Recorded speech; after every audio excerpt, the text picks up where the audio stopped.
ఏం చెప్పుకున్నారు యాడ్స్ లో?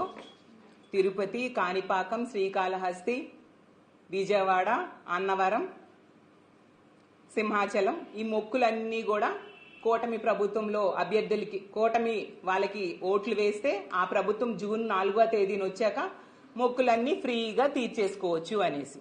ఇప్పుడు వీళ్ళు పెట్టిన షరతుల్లో తీసుకుంటే తిరుపతికి no free, Srikalahasti no free, Srisailam no free bus, Vijayawada no free bus, Mantralayam no free bus.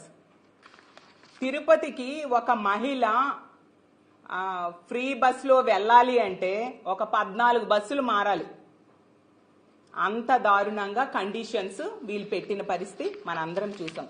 ఇది మోసం దగా కాదా అని నేను అడుగుతూ ఉన్నాను. ఇంత దారుణంగా మహిళల్ని, ఈ రాష్ట్రంలో మిమ్మల్ని నమ్మి ఓట్లేసిన మహిళల్ని, 2.5 కోట్ల మంది మహిళలు ఉన్నారు, వాళ్ళని ఈ విధంగా మోసం చేయడం సమంజసమేనా చంద్రబాబు నాయుడు గారు, పవన్ కళ్యాణ్ గారు, కూటమిలో ఉన్న మంత్రులు అని నేను అడుగుతూ ఉన్నాను. ఇన్ని యాడ్స్ ఇచ్చారు, ఇలా ప్రచార సభల్లో చెప్పారు.